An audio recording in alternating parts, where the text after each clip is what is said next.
All right, today is April 17th, 2017. I am Hansen Sue. I'm Jon Markoff. David Brock. Avie Tevanian. Great. So this is the Apple chapter, if you will. And could we start? I'd like to start by asking what your role was in that transition period. Are there things that you remember about that really sort of jump out at you about the process of going to, next becoming part of Apple? So you're talking about literally the transition right after the acquisition was done? Well, even before, before. Like the first things you remember about that process of the acquisition and becoming part of. Okay, yeah, so I guess maybe I'll start with the process to get acquired, which started, I think it was just before Thanksgiving, around that time frame of 1996. And we had been watching in the press about how Apple was talking to B about potentially buying the company to get their OS because they needed a new OS at the time. And to be honest, at Next, our focus was more against competition from companies like Sun than from Apple, more in the workstation space. And so we weren't really paying too much attention to Apple. But we had, while we were still supporting Next Step, of course, and OpenStep, we had become increasingly focused on WebObjects, and so Apple was not at all in that space. Right. But when I remember when I saw some of those articles, I talked to Steve Jobs and said, if they're going to buy an OS, we've got the best one. It's pretty clear. And so he made some calls into Gil Amelio, and in parallel, some of our marketing folks were making calls into Apple as well at various different levels. And very quickly, we had meetings set up to do technical evaluation, technical diligence, things like that. And in basically under a month, we had a signed deal to be acquired. Wow. Right after being acquired, right after signing the deal to be acquired, so now we're looking at late December, a couple days before Christmas, 96. As that quarter is coming to a close for Apple, they had to pre-announce a major loss. And that kind of took us by surprise. We certainly didn't see that coming just because we weren't watching the company at all. We knew the company was struggling, but we didn't know that it was that bad off. But the deal went through. We actually started doing a little bit of integration in January, very little, because you can't really do the integration until the deal's closed, which was in February, I think February 6th or 7th of 97.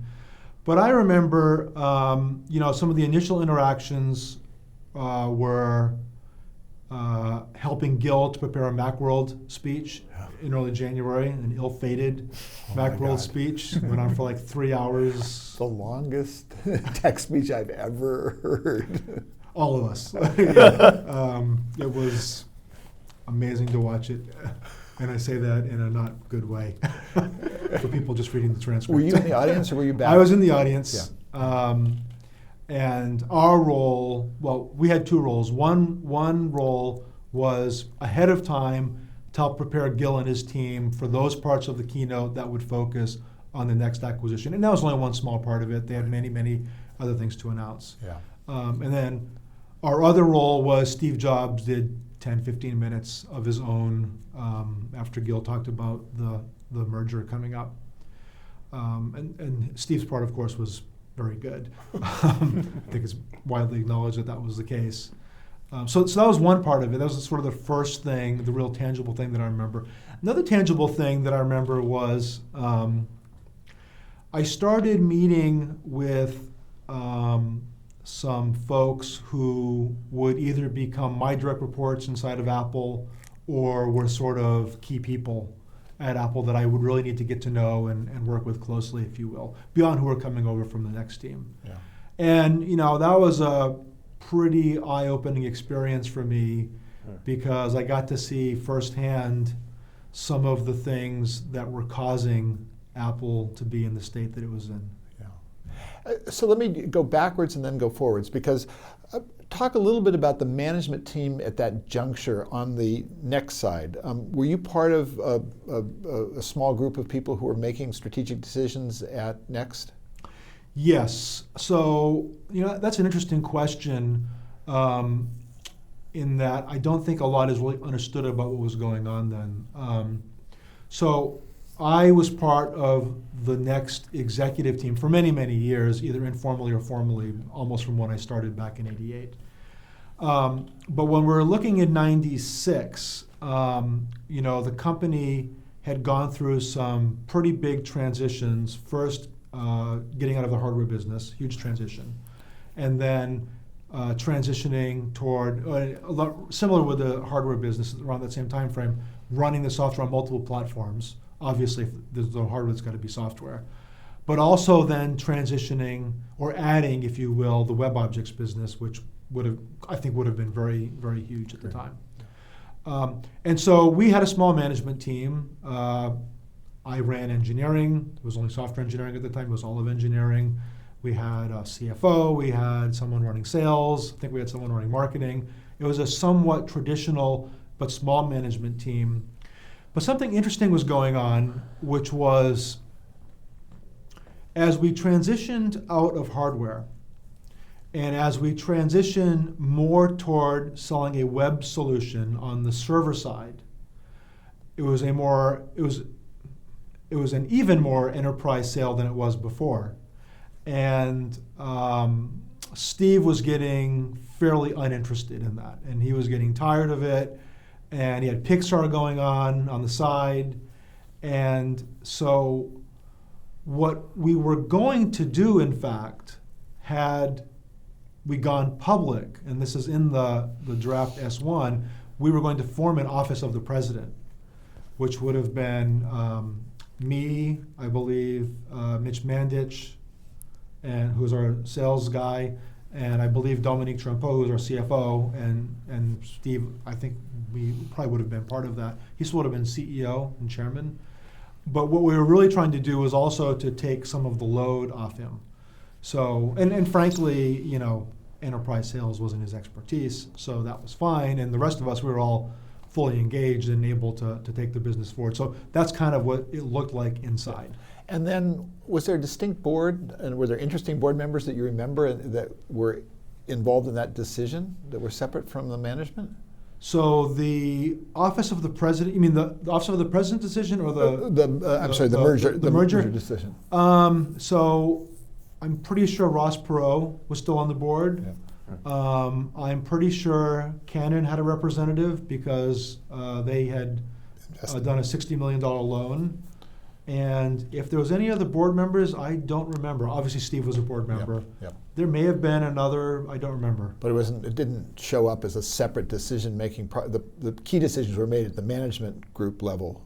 The key decisions were made at the management group level.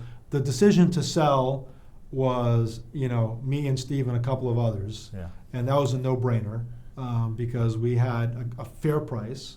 A good price, what I thought, similar to what it would have been going public with full liquidity at the time, and putting our technology and people into a company that we thought could really magnify it. Yeah.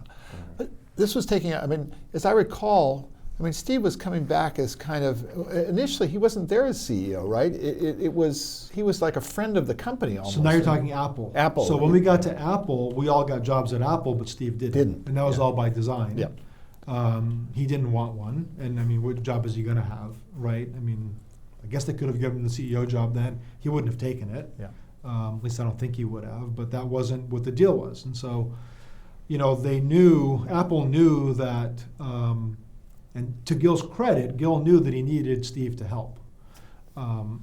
Gil's criticized for a lot of things about what he did with Apple, rightly so, but the one thing he got right was knowing that Steve was going to be a positive. And so Steve basically signed on as an informal advisor. Yeah.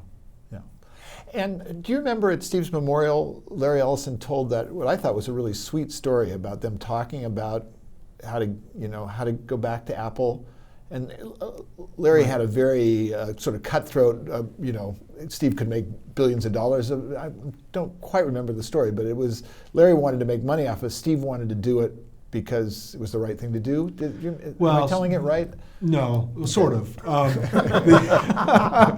The essence of the story, and the true source, of course, should be Larry. Yeah. But the essence of the story, which I've heard from Larry at that point and in other cases, is that obviously Larry wanted to make a lot of money turning Apple around. That's what Larry wanted to make money, And he wanted to help his friend Steve, and Steve really wanted Apple to be successful because it was his baby.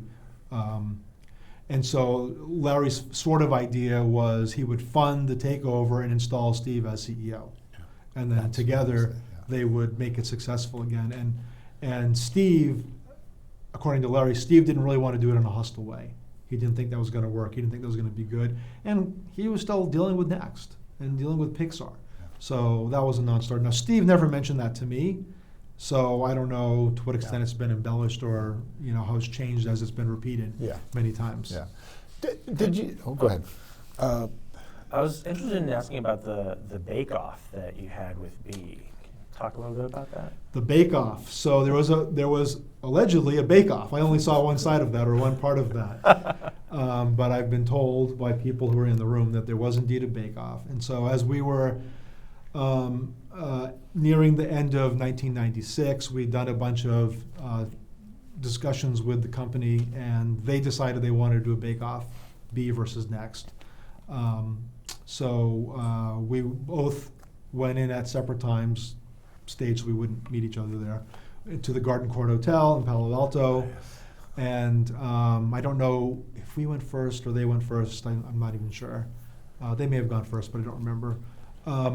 So Steve and I had an hour and a half or so to present our case to the management team. And we had the benefit of a product that was in the market, that worked great, that had been around for many years, and B didn't. And so I remember Steve did his general sort of sales pitch on the company and the product and everything we've got invested in and everything it could do. And we did just an incredibly dazzling demo. I remember we had productivity apps, we had games, we had QuickTime movies, 4 of them on the screen, 3D models, all going at the same time, literally on the screen. This was back in 1996. Today that's nothing, but we're talking over 20 years ago. That was a huge deal. And the management team, these guys were Apple. Why couldn't they do that themselves? Is probably what they're asking themselves, right? And so we just had this great presentation and demo that, again, I wasn't in the room when B presented, but I think they thought that they just had the deal done and there was only so much they could show anyway. Their product wasn't nearly as mature, their technology wasn't nearly as good. And so that happened. When we finished, Steve and I left the Garden Court Hotel and we went for one of our signature Steve Jobs walks around Palo Alto. And as we're walking around one of the blocks, we happened to see someone who was in that meeting from the management team who said, "You guys won easily, no problem. You have nothing to worry about." So that's how that happened. Was Nagel in the meeting too? Was he still around at that point, or was Nagel gone? I don't think he was there. I don't think he was there. Interesting. Then that must be significant if he wasn't there, because wasn't he head of software? Maybe he was gone by that time. So when I was there, just prior, the last real head of software that I knew of was Ike Nesi. Oh, Ike, yeah. And I think Ike had just left. Yeah. And so they may have replaced him, but I don't. If there was someone that was there, there was really no one there. Ellen Hancock, the woman who'd come from IBM, did she show up on your radar at all? Ellen was in this meeting. I remember she was in the meeting. Ellen was the de facto person in charge of software. She was in charge of all of technology, I believe, all of products. Yeah. So she was that de facto person. Yeah. At that point, you were more than a colleague of Steve, weren't you? You guys were friends. Talk a little bit about your relationship with Steve at that point. Wasn't it closer than being a business-only relationship? Yeah, so in 96, 97, trying to turn back the clock in my head and get the dates right. So when I joined Next in '88, we quickly became good friends. We would hang out together every once in a while. We go to dinner a lot, things like that. We were both of we always liked to work all the time, and so we could always, we'd be outside of work, but we'd still be like talking about work, and that was just great. And so by the time this happened, he had married Lorene, I had married my wife, we both had kids by then. From a friendship perspective, we started to drift apart a little bit because we were more with our families than with our friends, if you will. But we were still close for sure. Yeah, yeah. Were you the best man at his wedding? He had no best man, but I was at his wedding. Okay, which was at in Yosemite Valley. The wonderful lodge. Ahwahnee. The Ahwahnee. Yeah, Yes. yeah, That was quite an event. yeah. Yeah.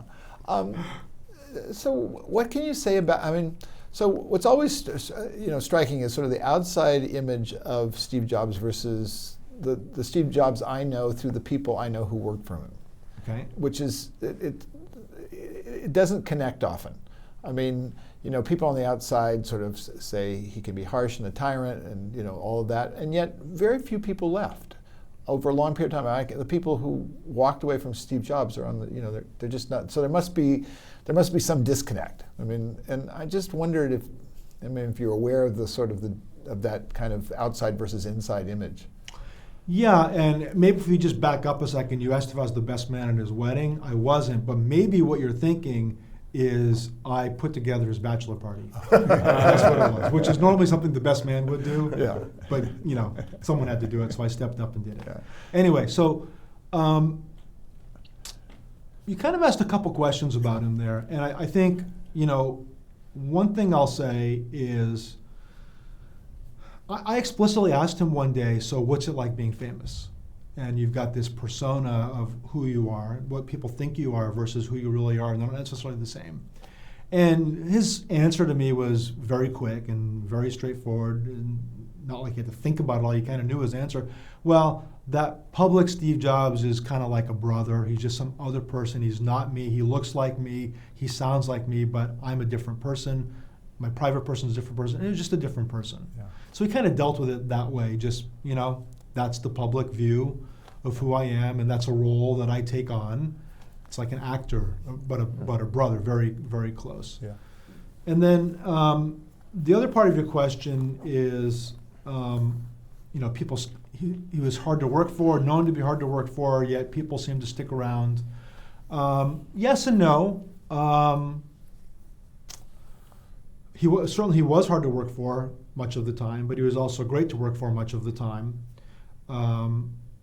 If you needed to earn his respect. If you earned his respect in some form, there are multiple ways to do that and multiple forms it could take, then he would generally be fair with you. He might be harsh, but he would generally be fair. And because he had respect for you, you felt as though you could still work with him, even though you're getting criticized. And what usually it meant is that you had thick enough skin that you were someone who could work for him and know that maybe if he's berating you today, he's not going to do that tomorrow because he'll change his mind. But the net of that was that people who couldn't do that didn't last long. And so they would go away, but you'd kind of never really hear about it just because it would just be one meeting and they're gone. Right, yeah. Okay, and for them to even say they worked for him would almost be a lie. And many people, the interesting that I find is you find all these people who say they worked for him but never really did.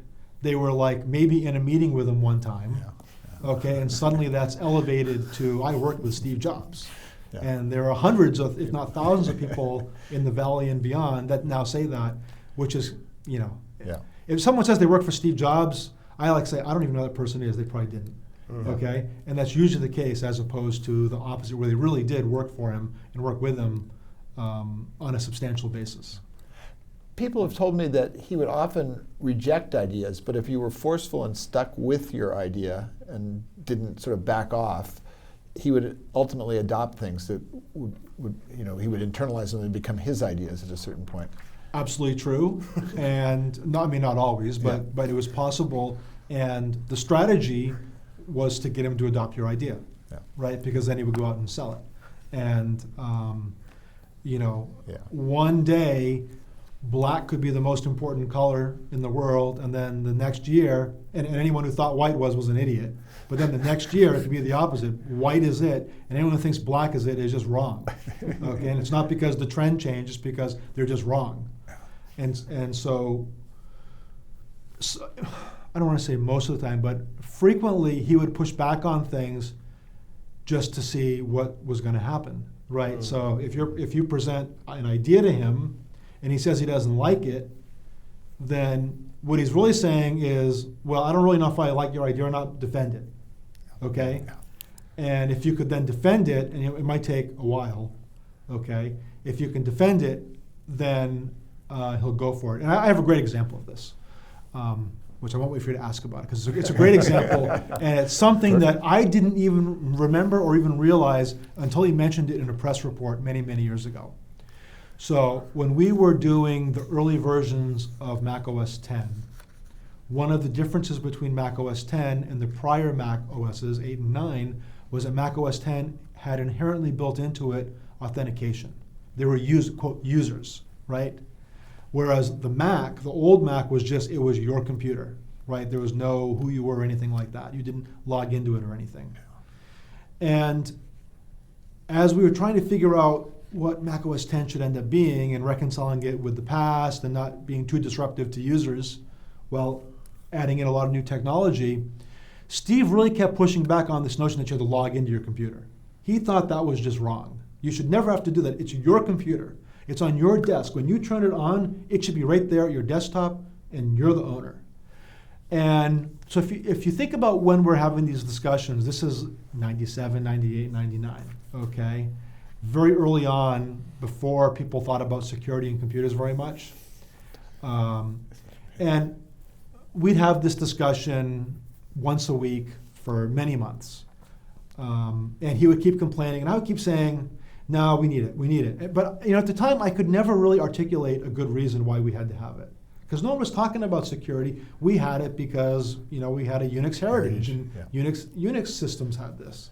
But deep in my bones, I felt it was the right thing to do. And at some point, after many, many months of arguing this, I said, Steve, I can't give you a really good reason why we must keep this, other than I believe in my bones we must have this.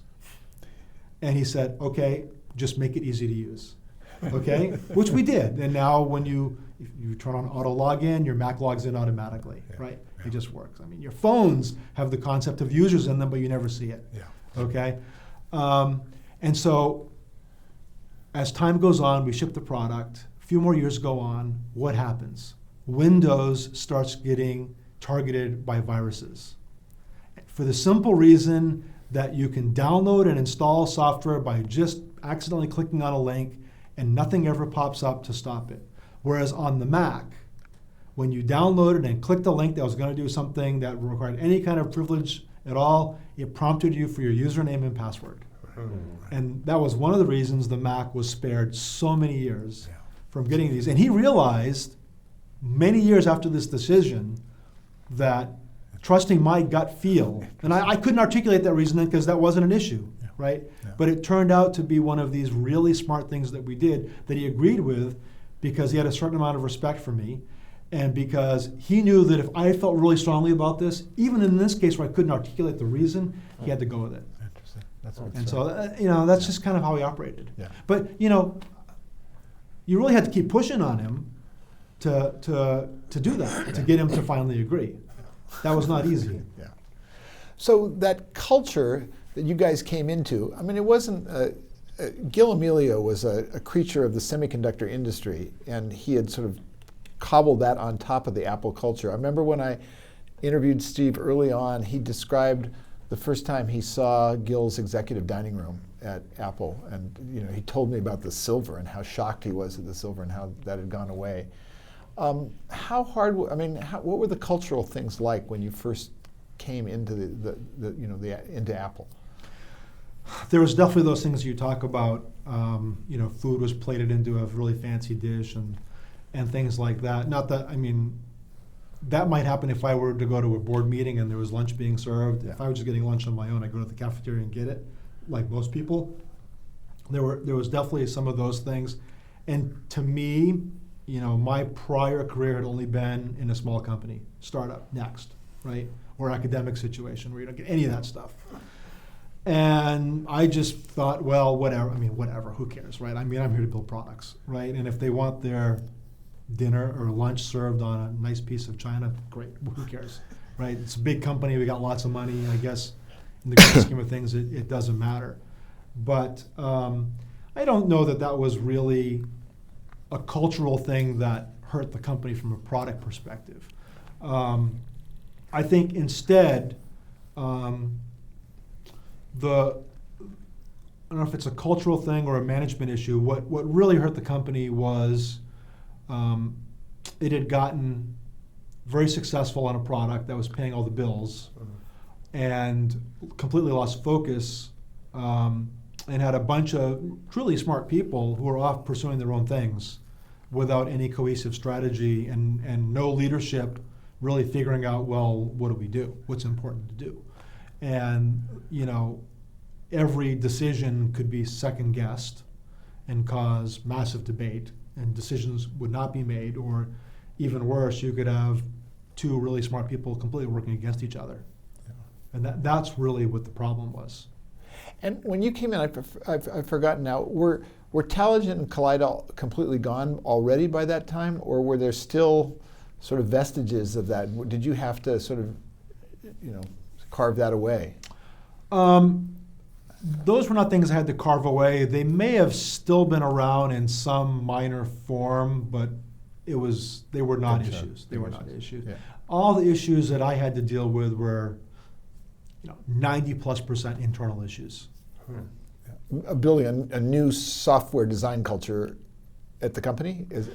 It was, the issues were at multiple levels. So there was the sort of management of people level, and then there was the strategy level. And the management of people level was one of, well, there was also operations. The management of the people issue was, we had a lot of smart people who, as I just mentioned, really weren't working on the same team. They were working for their own interests, and they all thought what they were doing was the right thing. And they needed someone to step in and say, fundamentally, well, this is what we're doing. The decision's been made. Either I don't care if you agree or disagree with the decision, but this is what we're working on. And if you agree with it, great, work on it. If you don't agree with it, then just say you don't agree with it, but that you're going to support it and work on it, or leave the company. And that process caused a lot of people to leave the company because they could not get on board with the decisions that were being made. Right. And they suddenly realized that their side projects or their efforts to derail these decisions were not going to be successful. And so they left, or they were fired or whatever, some combination thereof. Was Apple Labs still around? Was that one of the things that was? It was called, I believe, Apple Research, and we shut it down. Yeah. Not because we didn't like research, but because from an operational perspective, we had to have all hands on deck working on the products that we thought were important. Yeah. And so we could no longer afford to fund it, and we could no longer take the risk, if you will, that they'd be going off in directions that didn't match what the company was going to do, especially when they're spending money. The fact was they were spending money. We needed to spend that money on the things that needed to get done. Remember, we're losing a lot of money at this point in time. We don't have a lot of luxuries to do things like basic research. I remember, one of those technical debates was over the executable format for OS X.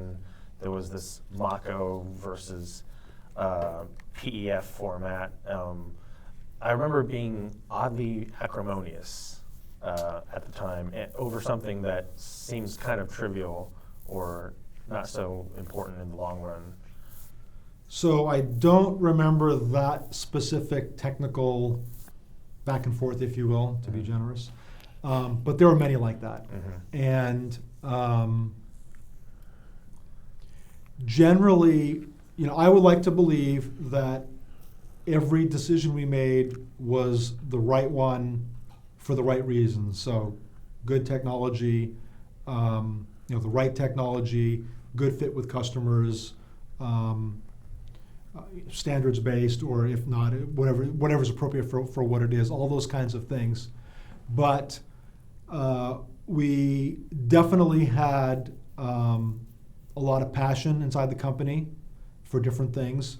And the hardest thing was there were many times where we picked the technologies that were, it was next versus Apple, if you will, okay? And the next technology was picked instead of the Apple technology.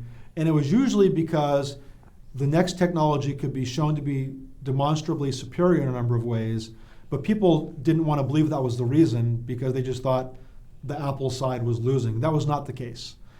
And, there were probably a couple of cases where, here's the issue. A lot of times when these decisions were made, it meant there would need to be some kind of transition with customers or developers because the technology was changing. And that caused angst for people advocating keeping things the way that Apple had done it before. And let me give a great example of this. Networking. The networking standard for Apple at the time was AppleTalk. And AppleTalk was just wonderful networking for a LAN. And there are ways to make it work beyond the LAN, but it was kind of tricky. It was designed for a LAN, and in a LAN it worked great. It was way better than TCP IP. But the rest of the world has standardized on TCP IP, and it was obvious to me and some others who weren't totally immersed with the Apple way for many years that TCP IP was going to win all the battles. It was already winning the battles. And at the time, Apple had an AppleTalk team working on AppleTalk, and their IP stack was outsourced. And so I said, well, this doesn't make any sense.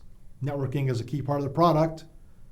And oh, by the way, there's a standard networking stack that's open source, that's been in use for many years. And even if the standard isn't fully implemented in certain implementations, this one we know is interoperable because it's the same one everybody else uses. So we're just going to use this. Now, it just so happens to be that's what Next was already using. So people look at that as a Next versus Apple decision when it is, we are going to standardize on the networking of the future using the most standard and, oh, by the way, free software. Yeah. And we're going to integrate that in. Well, I got no end of complaints about that. In fact, people went around me all the way to Steve saying we're going to tank the company if we do this, and including the people who are selling us the stack, the software stack from the outside. They were making money off Apple. And so I just sat down and I laid it out and said, this is the standard of the future, number one. And number two, this is the standard implementation. Number three, it's free and open source. People will keep working on it. This is a no-brainer decision, end of discussion. But it took an effort to get there. And so the good news of that was once, usually I could just make these decisions myself. If there was still unrest in the masses, and in this case there was a little bit, then once I got Steve bought in, then it was end of discussion, and I could usually get him to buy in on that. But there's a flip side of this, which is that engineers, and again, good engineers would come to me and they would say, you can't do this. Our customers know and love AppleTalk. They just plug in a new computer and it just works. And that doesn't work with TCP IP. It works with AppleTalk. And they plug in a printer, it just works. I said, great. So your job is to now make TCP IP do this. And now, lo and behold, here we are today, 20 years later, using TCP IP. Everybody just plugs in their computer or their printers and devices and everything, and it just works. And that's because we got motivated to fix a few problems and fill in a few gaps with TCP IP that didn't allow it to do that before. And so the other point I made to them was what you're advocating is a solution that is going to keep 3% of the addressable market happy. That was the existing customer base. Maybe it's 5%. You're going to keep 3 to 5% of the potential customer base happy. I'm like, look, I want to keep those people happy, but I want to have a way to go get the other 95%. And we can't get the other 95% with something like AppleTalk. They're just never going to buy it, okay? And we never got the other 95%, but you look today, and Apple's doing pretty well even with computers. Yeah. And there were some people, they just couldn't get their head around this way of thinking, and they either quit or were fired. Yeah. And then the people that could, they said, you know what? There's a few things wrong with TCP/IP today, but we know how to fix that. And we can work with the IETF and change the standards and evolve it and do a few things with DHCP and other standards and fill in here and fill in there and make some DNS changes, and we can make this all work. And it does. Yeah. So, go ahead. So clearly embracing open standards and even incorporating open source was a big change in Apple's strategy. What motivated that? Was that something because of because of Next was already doing that? Was that just sort of natural? Yeah, embracing open standards, and we even published some of our low-level source code at the time. That was a huge change for Apple. In the history of Apple, never been done. It was something that Steve wasn't all that jazzed about. But the basic argument there was we've got certain layers of software that have, in the real world now, traditionally become open source in the sort of important demographics of users, developers, for example. And there's not really any downside to open sourcing some of these things. And in the case of implementing standards, there's lots of upsides. There's no need to have a closed network when you can now interoperate with everyone else, especially when you're not the majority player. And so it was a big change, and it wasn't a no-brainer decision, but it wasn't a hard decision to make either. And remember, we always had the flexibility to control where we interoperated and where we didn't interoperate, and what we open sourced and what we didn't open source. We could control all those things ourselves. This may not have been in your portfolio, but one thing I saw in those first years from the outside as a reporter is that Apple started as a more open company. I remember maybe twice coming down and interviewing you. And after the first 2 or 3 years, I mean, it was you and Phil and Johnny, and I can't remember one other person, where we just sat down. Steve wasn't there. And I was there as a New York Times reporter. I did a profile of Johnny Ive very early. And then the company gradually became a company that spoke with one voice. And was that a strategy you were aware of, or what did it look like from your side? So I hadn't thought about that very much. That's an interesting point you raise. What I would say is that right after the merger closed, while Gil was still CEO, it was typical for many, many people to talk publicly. In fact, I remember that summer I went to Paris to keynote Apple Expo Paris. I don't remember exactly why I did it. I think maybe because Gil had done so poorly in January, they wanted someone else to do it. They sent me, and so that was not really an issue. Apple had lots of people out there in the press. If I were to speculate now, I would say that maybe you're talking about a time where Steve is not really the CEO. He's interim CEO. Yeah, I'm not sure. And Yes, so that he's could have been probably interim CEO. Yeah. And so he really does need other people to step up and talk. Yeah. And so that's going to be the people you just mentioned, That of might have course. been that ICIP. And then when he comes in to be CEO, then the lockdown starts to happen. Yeah, yeah. And I understood it. It wasn't in my interest as a reporter, but I could see it working. Right. From Steve's point of view, he was building, a singular, a very clear picture of what Apple was, is what you got as a result. Yes. So I'm interested in that still in the transition period. Who were the sort of, on the software side, the key players from Next, and the people who came in and took important roles? Who stands out in your mind? So the key players from Next. So at the time, it would have been Bertrand Strollet, who was my right-hand man, basically. Bertrand basically took over what became Mac OS X. and turned that into the product while I divided my time into some other areas like the classic Mac OS, QuickTime, and other software projects. And so he was probably the key manager I had coming over from Next. And then his key person would have been Scott Forstall. And so you see that natural chain of who ended up taking over software over the years. And Scott was sort of the right-hand man for a lot of what was the app kit at the time, some of the built-in applications, things like that. They were sort of the key people that we brought over up front initially.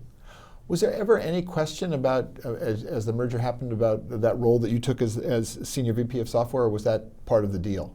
Did that happen simultaneously? So the day the deal closed, I had a signed offer letter as Senior VP of Software Engineering, so that part of it there was no question.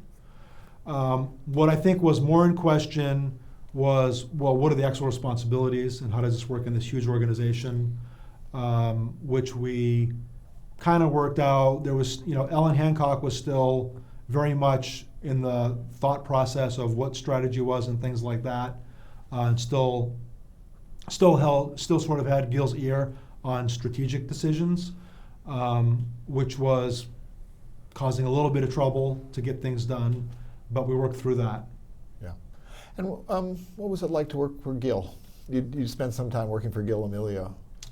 Yeah, so working for Gil was interesting. I mean, I found him to be a very nice person. I found him to really want to hear what I thought about everything. He was sort of if you will, trying to be a sponge, trying to learn, because I was operating in areas he just didn't understand. He seemed somewhat frustrated that everybody was always critical of everything he was doing, rightly or wrongly. And so he gave me sort of free rein to do whatever I thought was right. He really, when there were decisions where other people might be saying something that contradicted what I was saying, he would really listen to me, and his gut was to go with me. And I think that was in part because he had just done the acquisition, he trusted me, but also because Steve was telling him, trust this guy. Listen to what this guy's saying, what he says makes a lot of sense. And so that was very helpful. Yeah. So, the negatives you hear about Gil, I didn't directly experience myself because I was doing my thing that was independent. I didn't need his help to do what I wanted to do other than to not get in my way. Yeah. And what do you remember about the events that led to Steve becoming iCEO? Okay, so the events to becoming iCEO. Let me see if I remember the events correctly. Okay, so we closed the acquisition in February. Gil is still CEO. Steve is now advisor. And Steve is not happy with Gil, clearly. He doesn't come out publicly and say that, but in the background you can tell that's the case. And the first thing that happens is shortly after the deal closes, probably in the March timeframe, there is a sale of 1.5 million shares of Apple stock at 13.25, which is the lowest tick ever since. Okay, that is the bottom price since 1996. Yeah. This is pre-split 28 times. Yeah. So it's equivalent of 50 cents a share, right? Something like that. Yeah. And no one knows who did it. Okay, because these things aren't publicly disclosed. But I know, and the world knows, that as part of the acquisition, Steve got 1.5 million shares of stock, and they were restricted stock, but he'd asked for the restrictions to be taken off so they could be tradable, and most people thought that he was the one that did it. And I asked him point blank, was that your sale? And he wouldn't tell me point blank, but he led me to believe that it was him. And so that was his public statement that he was not happy with Gil and the company, because it was widely reported at the time, or theorized it was probably him. Yeah, probably remember that. Yeah. And so, that was sort of Steve's way of making sure that everybody knew that Gil shouldn't be the CEO. And he did other things behind the scenes, and there was plenty of material for the board to come to the conclusion that Gil should not be CEO. So the board made that decision, I believe, in July, because I think Fred Anderson made the phone call to Gil on the 4th of July saying that he'd been fired. Yeah. And funny aside, which I've heard from Fred, so I believe it to be true, is right after calling Gil, he called Ellen Hancock, who was also being fired, to tell her she was being fired. And he first said to Ellen, I think, something of the sort, Gil is no longer CEO. And she thought he was calling her to make her CEO. But she was also being fired. Oh, poor Ellen. So that was sort of, that next step where Fred takes over as acting CEO. The board had a confidence in him, and Steve had confidence in him, and Steve was having enough conversations with the board. The board wanted Steve to come in and be CEO, but he wouldn't do it. Had Pixar gone public at this point? Where was? I don't think Pixar went public. Was it until? Might have been '96 before that. Yeah. Or I don't remember. It was around that time frame. It might have just gone public. Head was pretty much in Pixar at that point, I remember, wasn't it? Well, he never spent that much time at Pixar overall. Yeah. It was never more than a day a week, even when he was the busiest there. But I think that he was sort of thinking about it a lot. But he was thinking about Apple a lot too. Trust me, he was thinking about Apple a lot. Yeah. And he was working on these things behind the scenes. So it was, at that time, we have no CEO. Ellen's gone. It's a lot easier for me and John Rubinstein to kind of get down what we think needs to be done. Fred is going to let us do whatever we think is right. And Steve is sort of there kind of talking with us, making sure things are kind of going, but he's not day to day. But, you can only go so long without a CEO. And finally, the board somehow convinced him to become interim CEO. I don't know exactly what happened, but I think it's just this notion that because he could be interim CEO, it was kind of like a call option on the job. And so if he saw the path to success, he would take the job. If he worked on it for a few months and said, this is just not going to work, then he didn't have to get himself into it and fail at it.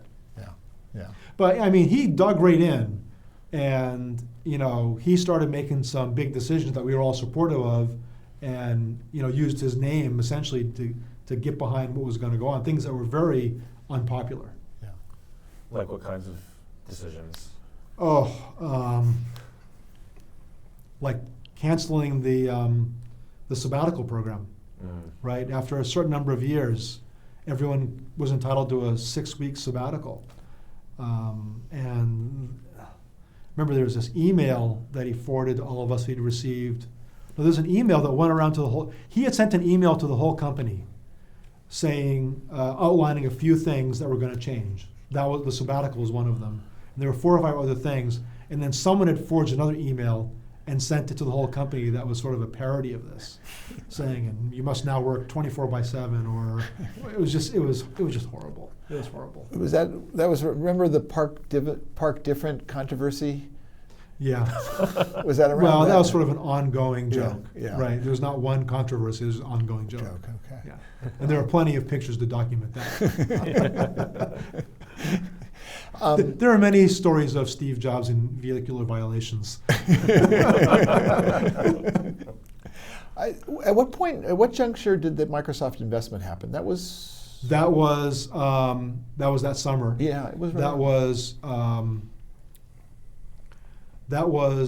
It was just before Macworld Boston, whenever that was. The deal was done the night before, literally.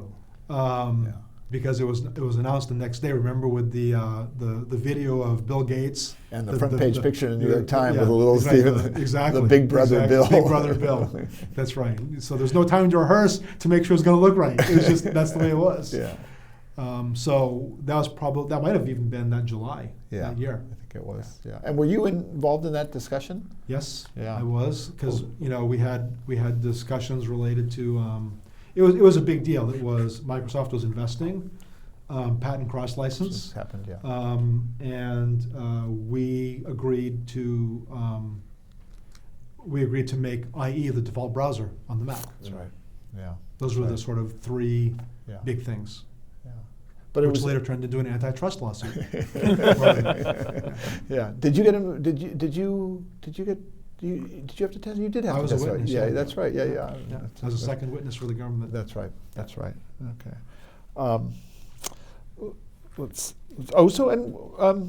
Had you worked with? What was your working relationship with John Rubinstein like? And when did you guys first start? So John and I started working together at Next. Would have been when he joined Next. I don't remember when it was. Probably 90-ish, 91-ish. Yeah. And John stayed there until we got out of the hardware business, went off and did Firepower. Yeah. And then in that period of time between signing the deal for the acquisition in December and it closing in February, we called up John. And we had lunch with him in Redwood City. We said, John, we want you to come join us. Avie's going to run software and you run hardware. And he agreed to do it. And so we were sort of the hardware software team. And we worked together all the way through. We both resigned on, I think he resigned, his last day was like March 31st of 2006. Mine was April 1st of 2006. We didn't work closely enough to get them exactly the same day. So we worked together very closely for all those years. And, John and I had a wonderful yet strenuous relationship because we had to work together, yet we often had competing goals. And so, while his goal was to get a new hardware product out every 9 to 12 months, whatever the cycle was, and have the software for it, my goal was to not worry about the hardware schedule, just get the features right for the next release. And so we were always locking heads. We'd fight a lot about things and priorities and who's working on what, and but we always figured it out, and we didn't miss our dates in any way that anyone knew, at least. We shipped, by working together, our teams shipped great products. Yeah. So we always knew we had that common goal of our teams working together to ship great products. But behind the scenes, we had to fight a lot and kind of keep our teams working together. Yeah. When was it that you knew that, do you roughly remember when you knew that turnaround had worked? Was it around the Pillow iMac? Or was it around hardware? Was it around software? What was the sort of sense, it was Steve's return? What? When did I know the turnaround worked? I don't think I ever knew that. Really? I mean, look, it was obvious once the iPhone started going off the charts, okay? But even developing the iPhone, it wasn't clear that the turnaround had sort of worked. I mean, we were obviously making money and being successful, and we'd been selling a lot of iPods and we'd been selling more Macs, but still small in the grand scheme of things, right? And the business is a tough business. It's a hit-based business, right? And so you got to keep the hits coming. Yeah.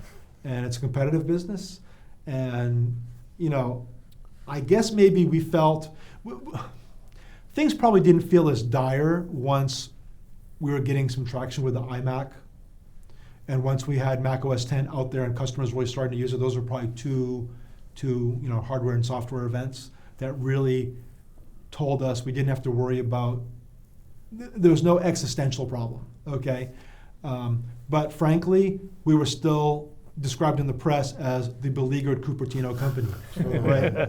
So I guess the interesting question would be to go back and pull out all the press articles and find out when beleaguered was taken off the name, right? Yeah. I never fell into that camp. I remember Walt Mossberg killed you off. Remember the obituary on the front cover of the... Did Walt do that? Yeah, I don't remember. Yeah, Walt wrote an obituary for Apple. And it was the Merc that was always the worst, right? Yeah. There was, so I'll take your word that there was the Walt one. I'm going to go look that up when I'm done here. There was obviously Michael Dell saying, just give the money back to the shareholders, right? These were obviously low points. Yes. And I remember that. So, I mean, when 9/11 happened, we took a big hit, as did most of the economy. Yeah, and right? the valley. Yeah, the whole valley did. Yeah. And we were somewhat tenuous anyway. We weren't the strongest company in the valley, and so at that point it's like, whoa, what's going on here? Yeah. Right? And we felt pretty good. I remember we did a small buyback at the time, just to show confidence and almost out of patriotism. But we were shaken a little bit by what happened after that. There was a time when the Cube came out, which was not a hit at all, and you kind of wonder. Yeah. So there was never one point in time, even with the iPod. I mean, the iPod started out relatively slow, and it built up time, and it did okay, and then had a big bump up when we released the Windows version, and brought more people in to look at Macs and stuff. But these were all slow things. Yeah.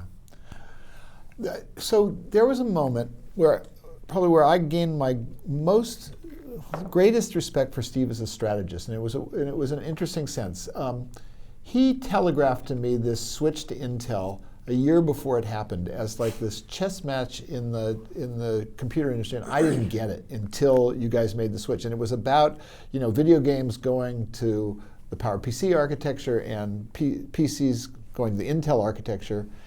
And we had a conversation like a year before where that was all in his head, and he knew he was going there. And he said something to me when I looked back. He had sort of told me it was going to happen. And do you remember the strategy component of that? Well, so him telling you a year in advance is only a surprise in that you're a member of the press and he would tell you something that's coming. But he didn't really. It was looking backwards. He didn't actually tell me. He said something that, in retrospect, I remembered that it was obvious to him a year before that it was going in that direction. That's because we already had it working. Yeah. So one of the things about being in tech, right, is when a product is announced, it was already working well before that. And so the people who are already working on it knew that it's coming. Now, he may not have known the exact date, but as far as I was concerned, we were working on that product the day I started at Apple in '97. Huh. And we had software running on all the Macs throughout all those years. Yeah. And was that about options at that point to give you flexibility, or what? I mean, in terms of that strategic relationship and all of that, IBM ultimately couldn't deliver was it 10 gigahertz processor that they promised? Yeah, I don't remember which processor it was, but for me, having our software running on an Intel processor at some point in time was inevitable. Okay. And so it always was about options and how we would execute those options. And so I didn't know if, like at Next, we got out of the hardware business, Apple would have to get out of the hardware business as a really radical change, right?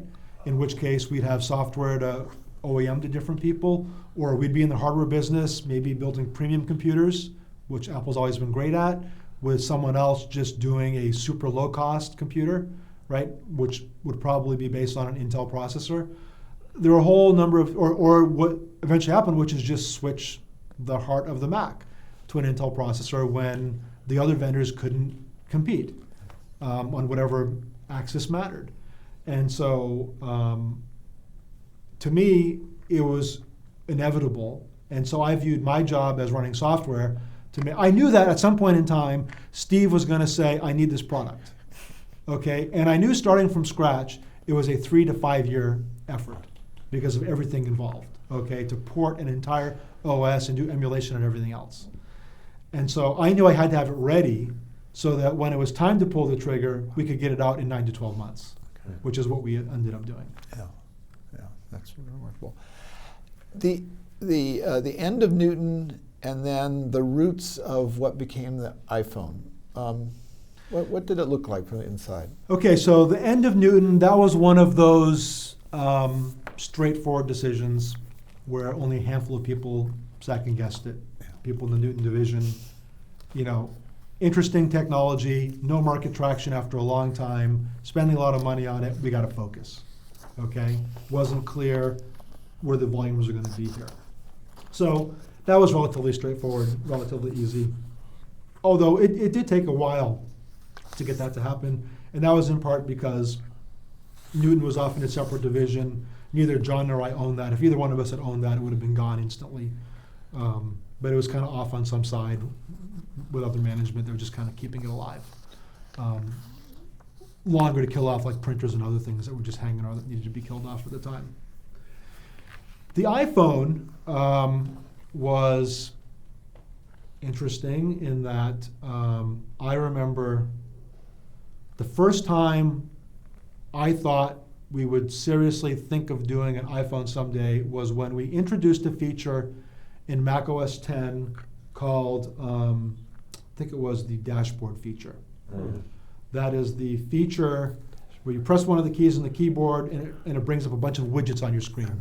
Yeah. So there was a weather widget, a stock widget, and you could add other widgets. There's all kinds of a little calculator widget. Quickly bring them up, use them, throw them away. And I remember I looked at that and I said to myself, and the team were evaluating, the first time our UI team showed this to us, I remember saying, oh my God, someday we're going to build a phone and that's going to be the user interface. It's going to be these little widgets. And oh, by the way, you take out your iPhone today and it still has that very same stock widget and very same weather widget, written the exact same way using a little JavaScript stuff. Yeah.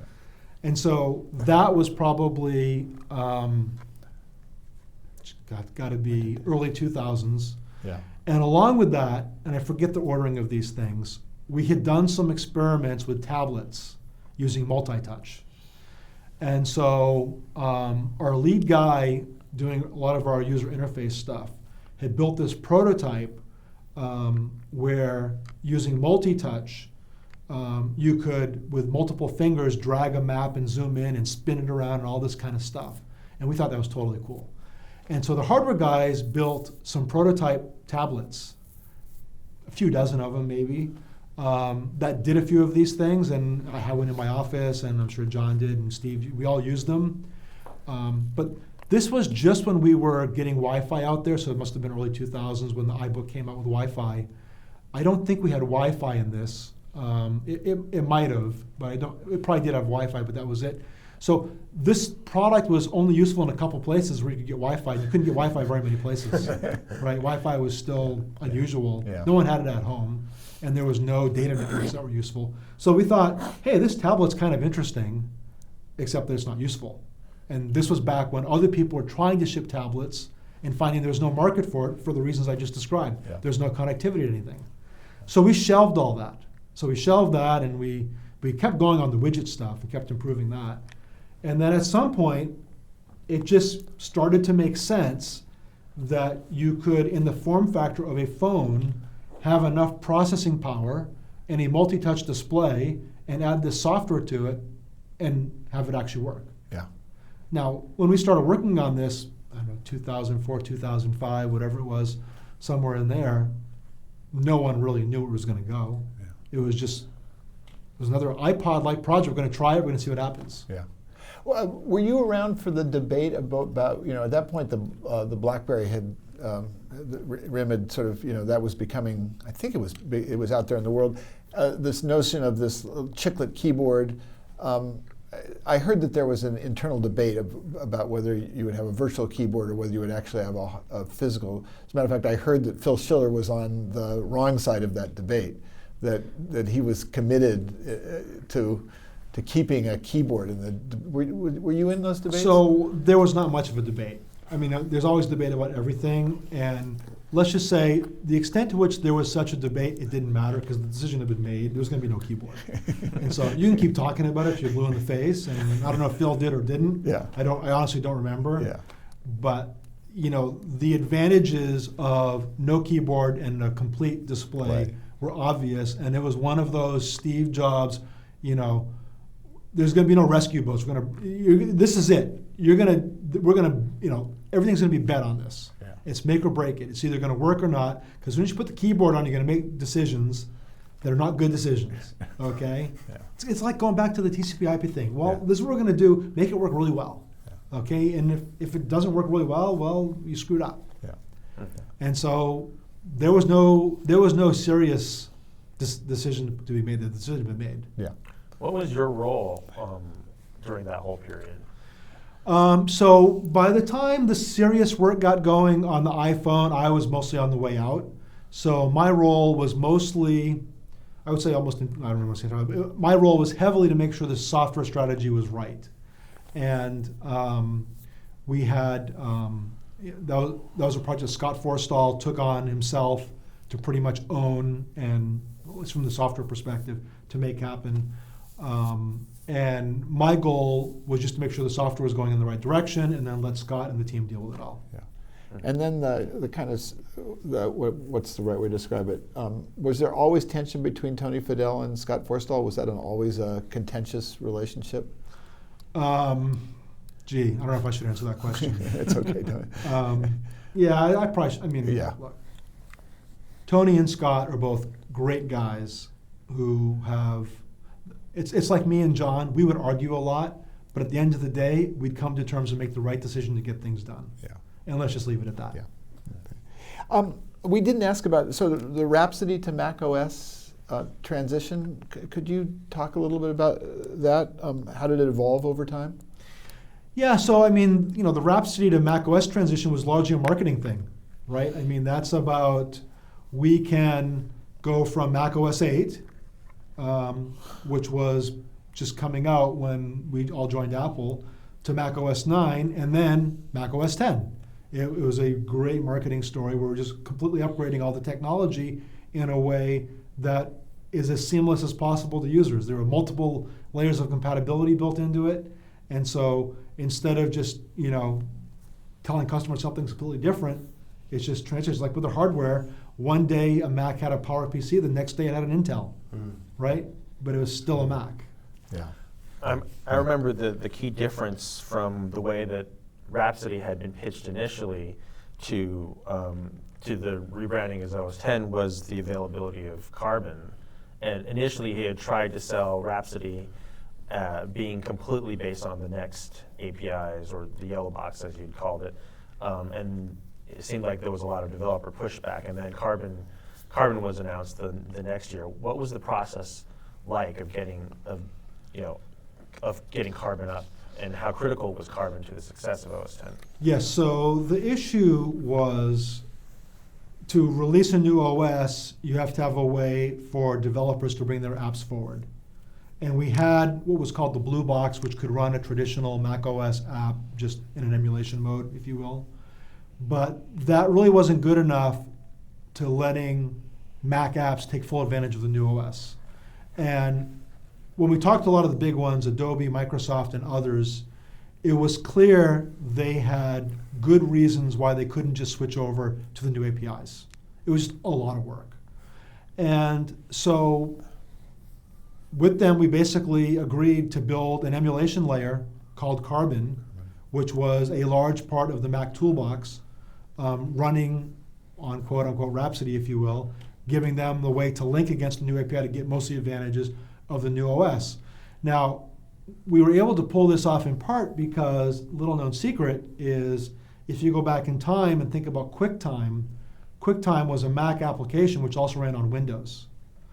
And the way they ran it on Windows was by porting a reasonably large portion of the Mac toolkit over to Windows. So they had made a reasonably large portion of it portable. And so we started with some of that and added a lot to it to really make it more complete, and came up with the whole Carbon layer as well.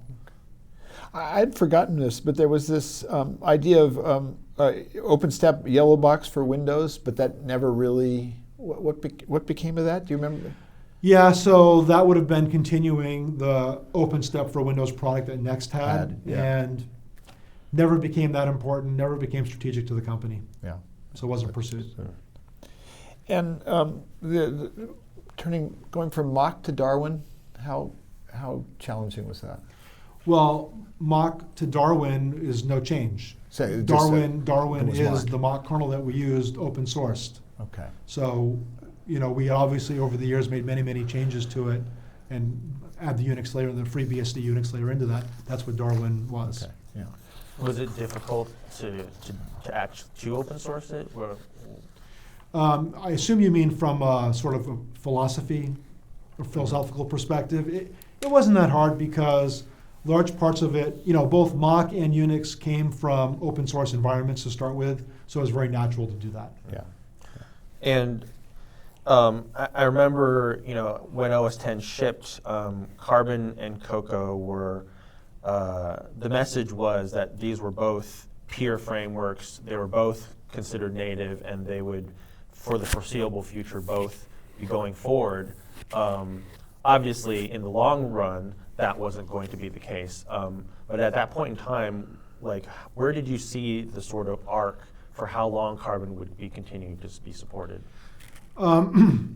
Everything you said is completely correct. Carbon and Cocoa were both peers, if you will. there was, at least in the early days, there was no plan to sunset Carbon anytime soon. And yet, we wanted to make sure that people transition. So you didn't really see new features coming out on Carbon, whereas you did on Cocoa. And you saw our efforts to get, we kept pushing developers into Cocoa because there were many advantages to doing that. And I don't know if there was even a specific actual phase-out date for Carbon, to be honest. I don't remember one. Maybe there was, but it's not like we were actively trying to get rid of it. Right. I think it was when OS 10 went full 64-bit and the Cocoa went 64-bit and Carbon wasn't, and there was a big brouhaha over that. That's possible. Yeah, it's okay. possible. Okay. From your perspective, what was Cocoa's big advantage over Carbon? Why was it the way to go? Well, I mean, that's a complex question. That's a question with a complex answer. And maybe the most succinct answer is just to say, when you wrote an app in Cocoa, you were almost always guaranteed to have all your features work correctly and consistently with the rest of the system. With Carbon, you weren't. Because with Cocoa, you would do a very high-level call and everything would just work. You would get a complete text editor without writing any code, and that text editor had the same feature in every single app. With Carbon, all those things had to be built from scratch. They were always all different. Yeah. So it really contributed to consistency. Yeah. I remember at some point, I don't remember what year, Bud Tribble coming to Berkeley, we were both speaking, he gave a talk, and I remember I was just so stunned that he at one point said, something like 50% of the lines of code in Mac OS are actually open source. He was talking about the BSD component. 50% is what sticks in my mind, but it was such a, since to the outside world, who knew? It was hidden, but it was all there. And I was just wondering, I guess the question is the attitude that Apple had toward open source when you were running the show. What the attitude was definitely mixed. The company's history had always been to be closed, with some good reasons, and so we just became pragmatic about it, and in those areas where it made sense to be open source and you could clearly see benefits with minimal risks, we would do it. And in other areas, wouldn't even talk about it. Why bother talking about it? Just wasn't worth it. May I ask a question? Yeah, definitely. I would be interested to hear you describe those, let's just say the first 5 years that you were at Apple. What is a day like for you? You're tackling some really big engineering projects. And I'm just interested to hear you describe the role you played in making them happen. Were you in meetings all day? Were you walking around? If you could give us some of what it was like to be there and doing that. It seems like most of my days would either be, we didn't have our online calendars, so I'd have my note card with my list of meetings for the day, and they'd be all backed up 9 to 5, just because there were so many meetings you had to do. Or I'd be traveling somewhere for customer visit or conference or who knows what. So, then in the evenings there'd be dinner and then emails after dinner, whatever. So it was a very busy time. Now that having been said, I would have to say that the time was spent in really useful ways making important decisions, whether it was in an executive team meeting, we're deciding on the strategy of the company, or reviewing user interface, which could be a 3 to 4 hour meeting that's just all back and forth. You barely think of it as a meeting, you're just meeting with your colleagues, reviewing their work, giving them feedback, stuff like that. Really high impact kind of interactions. And it would be, there was obviously the direct management part of it, meeting all your reports, one-on-ones, and figuring out status and challenging them to do really well, all those things. But I think if you step up a level, it was sort of this combination of this, we're in this position where we can do something really important. Okay, we can really change what people do what people have in their daily lives through technology. And yet, this difficulty of making it work. You know, again, the beleaguered company in Cupertino, right, about to go out of business. Yet, that's the outside view. Inside, it's like working on this really cool stuff that's better than anything else out there, and it's going to make so many people so happy, right? And so there are these two competing things. And it was almost like a daily grind where you'd have, oh my God, this is so great, this is going to be so cool when people get to use it, versus we're about to go out of business. And this was a daily occurrence for all those years. Yeah. Go ahead. Yeah. I guess related to this, during those first couple of years, you were still having to make sure that the classic Mac OS, OS 8, and OS 9, there was still work going on then to keep that going. At what point did you decide, okay, we can stop working on OS 9 and put all our eggs behind OS 10? The strategy with OS 8 and then OS 9 was to incrementally improve it as long as we needed to, which meant until we could get sufficient traction with Mac OS 10 that we didn't need it anymore. And we didn't know how long that was going to take, so we had a whole team devoted just to doing that. And what happened was just something very natural, where when I first got there, we staffed that team up very heavily. A lot of people working on that. It was what was paying the bills. And as the years went on, we would just gradually transition people off that team onto the OS 10 team. And I don't remember when we turned the lights off on Mac OS 9, to be honest. I can't remember when the last release was. In fact, it may have been because we switched to Intel processors, to be honest. Obviously, it wasn't going to run on Intel processors, but there may have been maintenance releases on most Macs right up until then, just because we could. But we had a team dedicated to making that work, and that team knew that over time they could transition onto the OS 10 team in a meaningful way. Yeah. What was it? Refresh me on the arc of WebObjects, and did WebObjects come over for a while, or did it go immediately? WebObjects became an Apple product, Yep. and Apple sold it for a while. WebObjects was used internally quite a bit at Apple to build some of the internal IT systems. I believe it was used for the first online store. Ironically, it had been used for Dell's online store. But over time, it just, out of neglect probably, it never really went anywhere and just died a slow death. Core strategy was elsewhere. Yeah. Exactly. Even though there had been so much potential, if that had been next direction, you said. Yeah, it's one of those things that really required a startup-like company to keep investing in and have it be super important. It was never going to be material to Apple. Yeah. So it just died off. When you got into you'd been at a small company, you all of a sudden were at Apple. What did the competitive landscape look like, I guess either through your eyes or Steve's eyes, in terms of who the competitors were that mattered? It had been Sun to a certain extent, maybe IBM, those guys. All of a sudden you were in a consumer world, and who were the people you cared about? In a way, while things changed, it didn't change. Now, clearly, Microsoft was more of the direct competitor, but we had spent a long time building a consumer OS, and that's what we were still now doing. And so that wasn't that big of a change. Arguably, the bigger change was operating on a different scale, because the numbers were all much bigger. And ironically, I was warned that I would never succeed because the scale of Apple was much bigger than Next, and it wouldn't be able to work, whatever. But software is one of those things that scales pretty easily and pretty well. So that proved to not be too much of a problem, especially when you've got a good team working on things. Yeah. What were the internal dynamics that led you did Apple have to let you testify at the antitrust trial? Was that a discussion inside Apple, or was that a personal decision of yours? The way that came to be was, I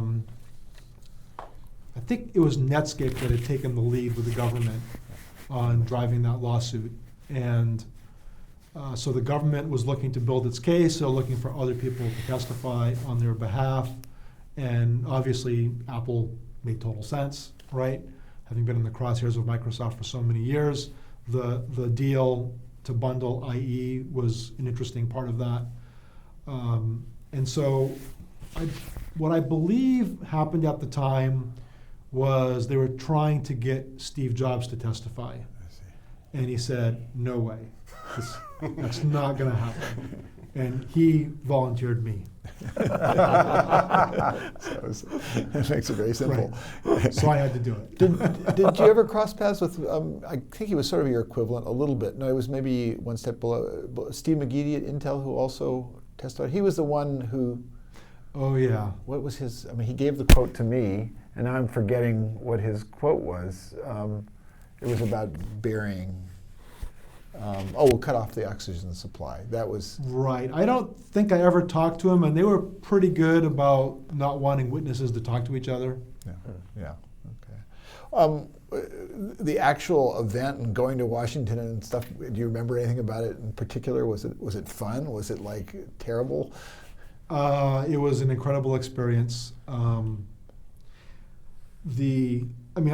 think just testifying in any court case is probably pretty unusual, but in this case it was like over the top unusual. And I remember, so once it was decided that I would be the person to testify, we hired someone to represent me. And so he starts doing his work, and so he meets with me and he says, so Avie, I want to tell you, they put my name in as a witness, and so immediately Microsoft starts sending subpoenas. And he said, I want to tell you that Microsoft has subpoenaed all your personnel records. And I'm like, okay, why would they do that? He's like, well, they're going to look for something to use against you. And he's like, I've got your personnel records here, and he had a folder, which was basically empty. He's like, why is your folder empty? And all that was, there was like a review in there from Bud from like 1989, or maybe 1990, a couple of pieces of paper like that. I'm like, well, I don't know. That's my HR file. I don't know anything about it. I've never seen it. But yeah, I don't normally get reviews and whatever. So apparently this is a good thing, but that was the reality. And how difficult was the cross? Do you remember anything about the cross? Well, my part of testifying was actually, it turned out to be relatively straightforward. And it's because we literally spent months in preparation. So I almost had to like stop doing my job for a while and work with the lawyers for months on documents that are being produced, and what does this mean? What does this mean? They're going to use this, they're going to use this. And it was, roomfuls of documents to go over. And so, during the cross-examination, very early on, something interesting happened where the person that was questioning me asked me a question very early on, and I gave a fairly long-winded answer that was not good for Microsoft. It was not good at all. It was, I clearly provided more information than this guy wanted that was not good. And he immediately says to the judge, Your Honor, may I request that the witness keep his answers to the question? And the judge immediately said, I think that's exactly what he did. So at that point, I felt as though I had kind of won over the judge. And he started asking me questions directly, which was virtually unheard of. Remember one of the big issues was the bundling of the browser into the OS, the embedding of it, which today nobody does, right? And Microsoft was arguing that it was absolutely required. So the judge turned to me at some point and asked me my opinions for if he thought it needed to be embedded. And we're just having this dialogue, and the guy cross-examining me is like twiddling his thumbs, wondering what's going on here. So that part went okay, but still, it was extremely stressful. It was one of those things where you walk to the front of the courthouse, the federal courthouse in Washington, D.C., the Capitol's up on the side on one way, the White House is on the other side, and you see these big scaffoldings with cameras and news crews and CNN and CNBC and all that kind of stuff. And then so I'd fly there. I'd fly home for the weekend. And I was, oh yeah, we watched you on TV all weekend or all during the week, because like every 10 minutes it's the news thing. Yeah. So it was kind of incredible. That's amazing. Tell us about the transition to becoming. Sorry. I was wondering, how impactful do you think your testimony was in that case? You know, there's no way to know, but given that the judge found for the government, right? So the government won its case. And given the way he personally interrogated me, and given what I could say, well, you can have a browser in with the OS, but you don't have to have it built in the way they've done it. I think I'm told that was pretty damaging to their case. But who knows for sure? I mean, there are many, many other witnesses, many, many other considerations. I wanted to ask about the transition to becoming Chief Software Technology Officer and what that meant and what did it signify? So that was the result of, so I think we're talking around 2004 now. And so I had been in charge directly of software for 7 years, and I'd been in charge of software and effectively leading software for a long time at Next. 9 years at Next, right? So that's about 16 years in the trenches, on the line, delivering products, you know, under the microscope of Steve Jobs. And so somehow we got into discussion, and it's like, you know, I've had enough of this, and let's find another way for me to keep doing kind of what I do. And so we came up with this Chief Software Technology Officer job, which we both thought was a great idea. It was as simple as that. It was like, you know, I've been doing this a long time, but I don't want to leave the company. He doesn't want me to leave the company. And, you know, let's give Bertrand a shot to run this. And that's simply how it happened. In response to David's question about what you did during your day, I wanted to ask two sort of follow-ons. One is, did you ever find time to manage by walking around? Were you a manage by walking around kind of person, or was that valuable to just wander out amongst the programmers? You know, I want to say yes because, or walking around with the programmers, yes is, I want to say that yes because it sounds like the right thing to do. But with programmers, they're in their office with the door closed, focused on their screen. Okay, they don't want you knocking on their office unless you've got a good reason to.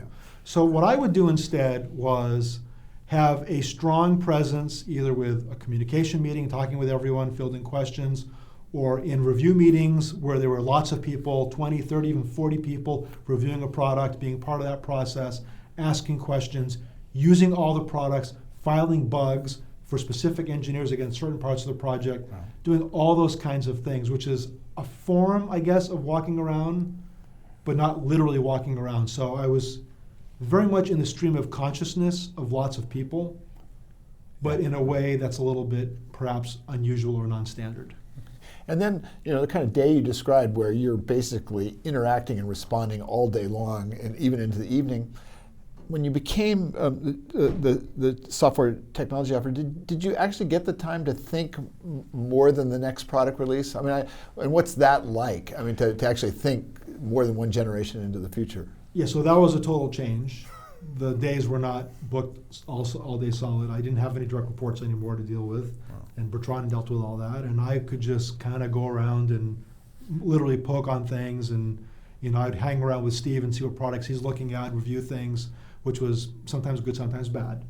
And you know, I did think more strategically. It let me step back and do things like talk to people about what the software strategy for the iPhone should be, how we can do that because we had options there, and a lot of other things like that. You know, be more perspective about the Intel switch, things like that. Yeah. This is Hansen's question because I don't know enough about it. He says, how difficult was it to convince Steve that the iTunes Store had to be on Windows? So that's actually getting the iPod on Windows. Getting the iPod on Windows was the key thing. In the iTunes Store as and well. Yeah, they all go hand in hand. Yeah. It was about putting iTunes itself on Windows, which enabled the iPod to work on Windows.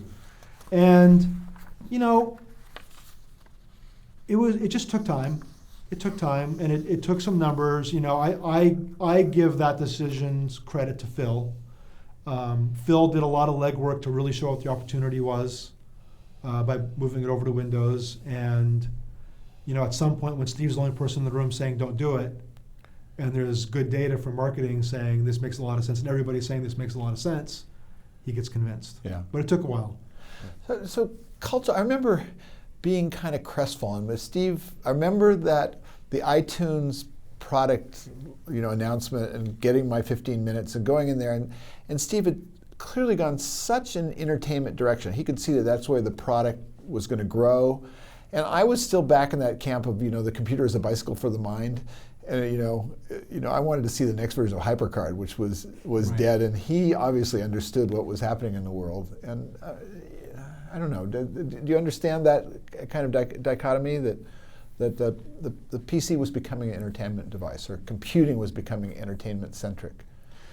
Well, you're probably talking now about the whole digital hub strategy, Yeah. right? Yeah. Photos, movies, music, Yeah. all I with think. computers at the center. Yeah. I mean, that was one of the things where Steve was really good at putting together a general message or a good message to explain why we're working on what we're working on. And so, why do you have FireWire? You have FireWire so you can get fast I/O to a camcorder, right?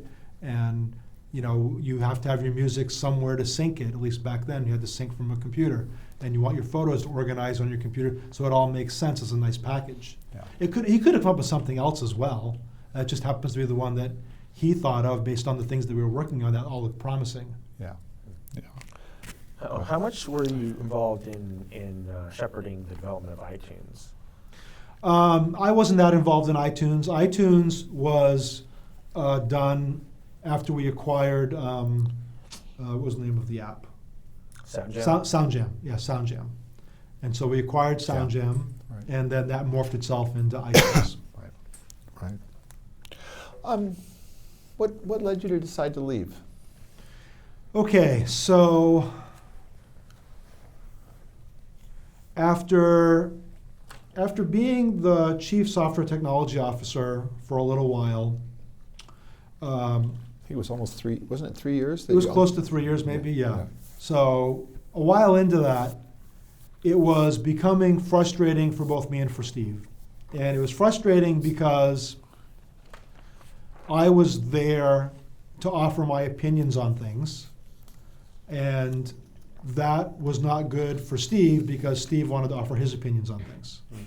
And so we'd go from review to review to review, and he wanted it to be the Steve Jobs review show, but I had my own ideas, and sometimes we'd agree, sometimes we'd disagree, or sometimes we'd just talk about different things that are completely complementary. And so there was this tension. And I like to think of it in terms of Steve was never the kind of person that had a staff person working for him, just kind of doing things to help him out. He was always hands-on. He wanted to be the person that knew all the functions, and the only person to do all the functions. But if I'm now following them around a lot and I'm learning all the different functions too, he's kind of giving up a little bit. So it was a little bit stressful for both of us. And look, we had known each other for so long that it was kind of working. But there was that, and there was this other unfortunate, mostly unfortunate thing where on the executive team, I was the person that had the least responsibility by a large margin. I didn't have any day-to-day product that I was worried about, whereas everybody else around the table, oh my God, I got to get this thing done this week or we're going to fail, right? Or huge issues. Even in legal, there were huge issues because every week there was a bunch of lawsuits, right? And so I think, no one actually complained to me, but I think there was some back channel to Steve that my job was too easy, okay, for still having that kind of a role. And so for all these reasons, we just kind of decided the best way to resolve this is for me to just quit, leave the company, because then all these issues go away, and I'm adding some value to him, but he's going to figure these things out for himself for the most part anyway, right? And so we just kind of mutually agreed that that was the best result, solved a lot of problems. You haven't asked, but I'll tell you, in retrospect, I think it was a huge mistake for both of us. And neither one of us could have known at the time, of course.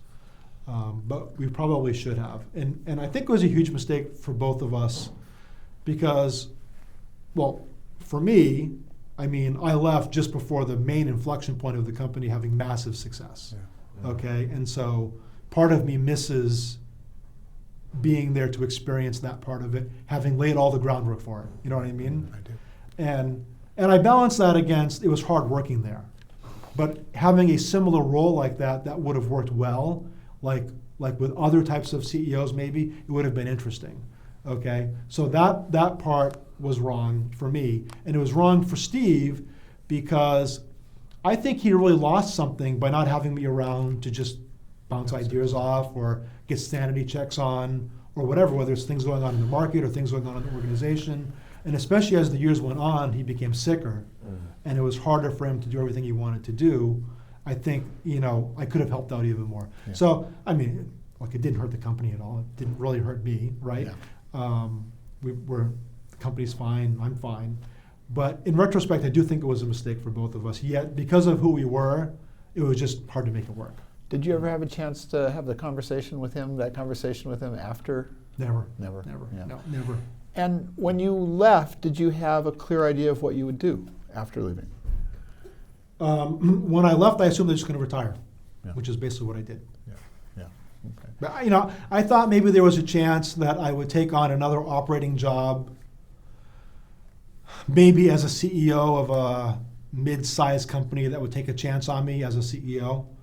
But I also knew that it would have to be something really exciting to want to take it. Yeah. Because there's no amount of money they could have offered me to make me want to take it. So it has to be something I really want to do. And I really enjoyed not being in the situation of those 9 to 5 meetings, under the gun to ship a product all the time. Yeah. People always complaining to you about who knows what. Yeah. Did you get a lot of offers for the kind of jobs you didn't want to do? No, not really. Yeah. No. Interesting. Because you're the low. I'm surprised because you have a set of talents that is kind of unique in the Valley. Well, it's probably the case that lots of recruiters called and I never returned the calls. Okay, so okay. That answers the question. Yeah, there was probably. There were definitely many CTO type jobs out there where there'd be some cryptic message from a recruiter, which I would just delete. Yeah.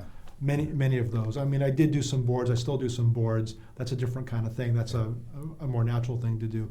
But never really. There were, come be CTO of this huge company. I'm like, I have no interest in doing that at all. Yeah. Yeah. So I don't even consider that to be an offer. Yeah. Nothing ever got to that stage. I'm confused on timing. Were you gone both before the stock option controversy, and were you gone before Steve got sick? So I was gone before the stock option controversy, but I was there when he was sick. Yeah. Oh, he was already okay. Yeah. And to what extent did sometimes people cut off people when they leave? Did Steve and you keep a relationship, and did it get minimal? His general MO was that he spent his time with people who were useful to him at the time, and so I became not useful to him. Yeah. And so, if I ran into him, he would be friendly. In fact, I think like a month later, I ran into him on a beach in Hawaii. We were both vacationing with our families at the same time. And he was fine and cordial and all that. And if I were to send him an email on something, he would respond. Yeah. But he really had no need for anything that I was doing at the time. And there was not really any reason for me to contact him, Yeah. at least not all that much. Yeah. And so we just kind of didn't keep in contact that much. At the end of his life, when he got very sick, did you guys have any contact? No, not really. Yeah. No. Yeah. And I wish I had known just how sick he was like the month before, because then I would have initiated something, but I didn't. Yeah. And when he sort of threw Fred under the bus and all of that, you were let's see. You became a partner of Fred's after that. Is that right? Yes. Yeah. Yes. So at the time, I didn't really know many of the facts of what had gone on. I knew some of them. Obviously, I was personally on the receiving end of some of the things, and I kind of knew what had happened there, and I'm just kind of reading what's in the press. Yeah. But, look, I did not like seeing what happened to Fred, but I really couldn't evaluate much of anything at the time anyway. Yeah. Yeah. Would you just tell us a little bit of the story of Elevation? How did it come to happen? Sure. Yeah, so Fred Anderson is one of the founders. And so I knew Fred very well, of course, having worked with him at Apple for many years, very closely. We've become great friends. And they founded their fund in, I think, 2006, and I was an LP in the fund. And so I got to know all the other partners, Roger McNamee, Bono, Mark Bodnick, and the others.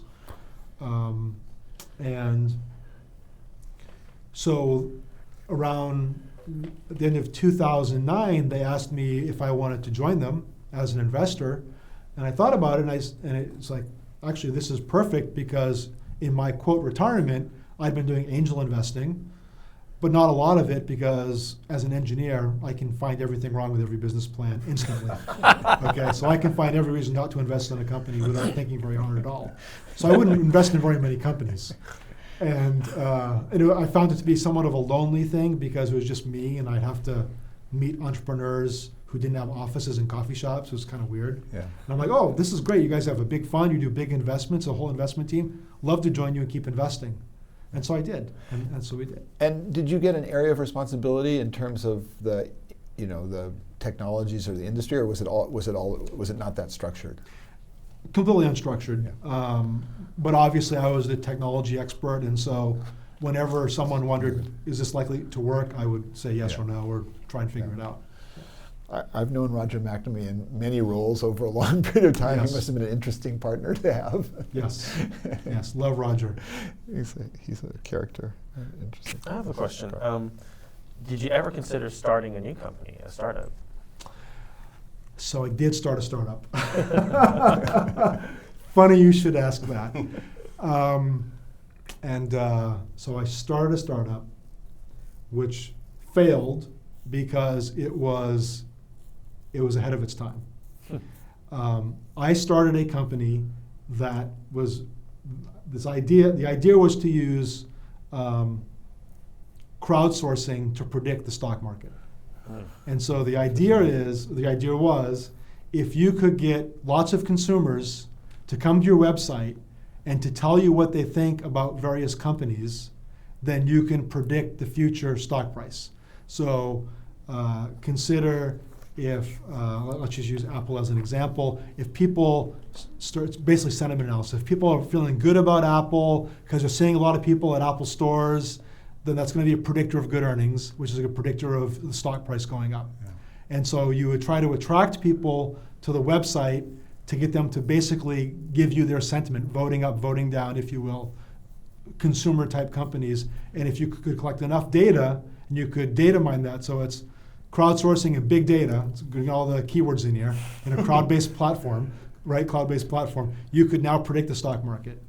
But it preceded social networking and everything else. And so just as we were starting to run out of funding, Facebook started becoming interesting. And this would have been a great tie-in to Facebook, where you're now sharing your thoughts and getting other people to participating of their thoughts and have it a certain amount of virality to it. But we gave up on the idea and folded the company. So it was a learning experience. Did you come to market, or did you not get to? We had a website that was up and running, so it was working. We never got a lot of traction. What was the company called? It was called Pick'em. I don't remember. And what year was that? This would have been, we probably started in 2007, and we probably closed it down in 2009 or so, something like that. Yeah. Somewhere around then. Can you give us your thoughts about Tim Cook as the leader of Apple, and sort of what your perspective on Tim is? Yeah. So first of all, I consider Tim to be a friend, and I think he's just a tremendous individual.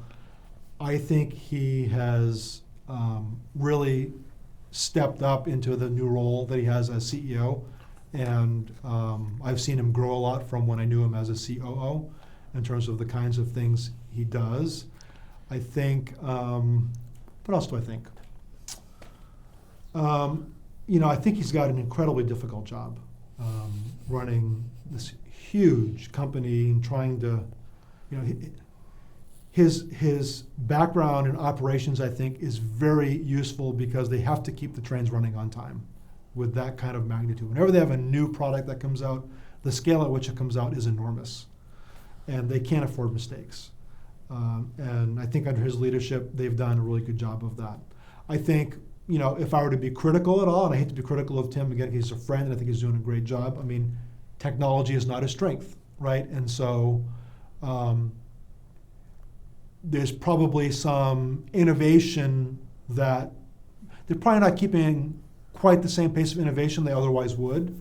Yeah. But what I like to say is they're staying ahead of the competition, and that's the most important thing. It's like staying ahead of the bear, staying ahead of your friend when the bear's chasing you. Right? So it doesn't matter how innovative they are, as long as they're ahead of the competition, and I think they've done a great job at doing that.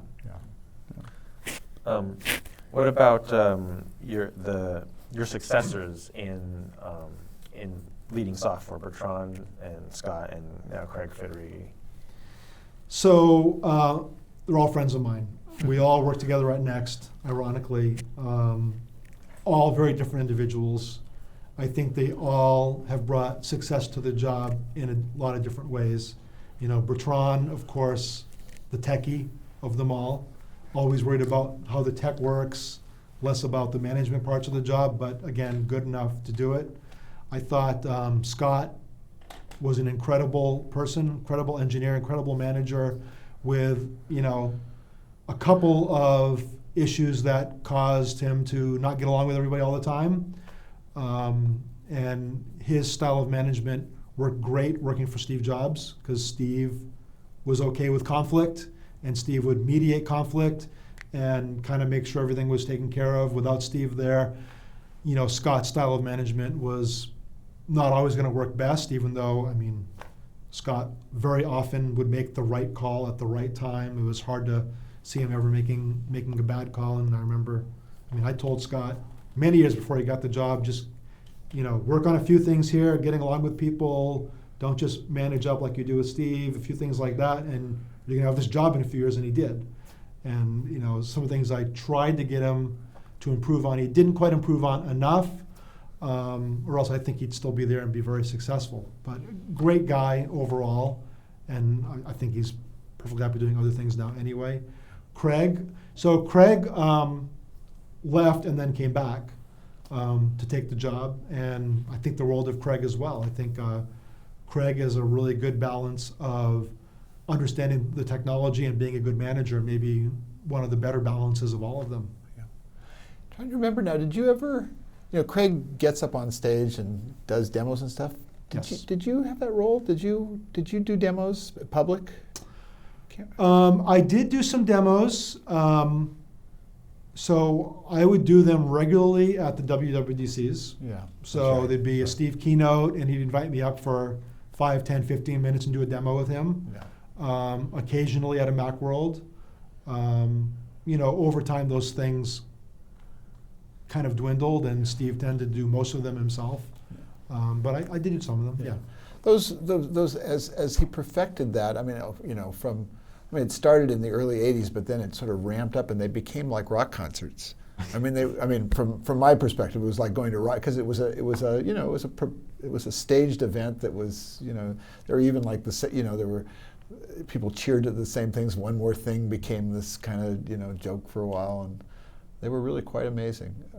Well, you guys in the press made it that way, I know right? So, it was a PR strategy, which is you keep things secret, you unveil it all at once in a big way, right? And then the press goes crazy over it. You get tons and tons of media exposure, right? You've got a couple follow-up stories to go along with it.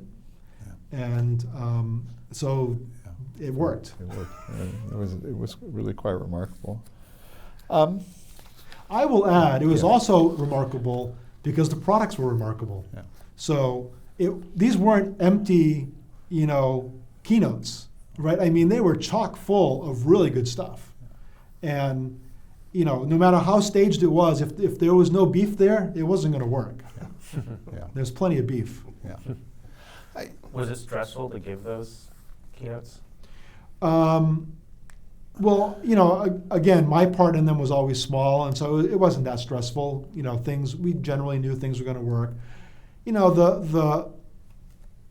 From the engineering perspective, the most stressful part is just hoping and praying the demos work, right? Because you're always showing something that's not quite done, and if he veers off script and does something that wasn't expected and it doesn't work, oh my God, that's horrible. But the shows themselves were generally well planned, well executed, and so they weren't stressful. My part of it was a little stressful because you get up in front of a big crowd, but I'd done it enough that it was okay. Yeah. You talked about that trajectory of 16 years, sort of developing product, and this is a hard question, but is there something you're most proud of? I mean, that really you really take pride in of all the things you worked on. I mean, if you had to pick one. That is a really hard question, because there's no one thing per se. I guess if I had to answer, what I would say is that it was sort of in that year or two after we joined Apple, where we just kind of set a new tone for the company, a new culture, a new way of operating the whole company that led and still leads to massive success. Because I think those fundamental things, which, as you know, Apple's now trying to teach to incoming employees, I think those are fundamental things that we put in place that are now surviving the test of time and continuing to make the company successful. And the really great thing about it is not only has it yielded a company that's successful, but it's yielded huge improvements in technology for everybody. And I mean, even if you don't use an iPhone, I mean, Android has copied so much of it, right, that it's like everywhere now. Yeah. And so it's just mind-boggling the impact that sort of our changes in those couple of years have had, even though in those years we weren't thinking about a phone or anything that people have today. You really did. I mean, those up until you were almost there till the iPhone was introduced. That was designing the technology that made that. I would argue made that leap to the rest of the population.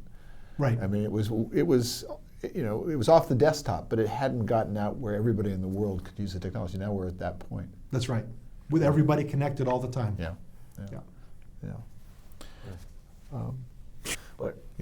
What do you think is critical about that culture that you set up there at that time that persists to this day and that will carry Apple forward? Like, what's the difference? What's the Apple difference? I think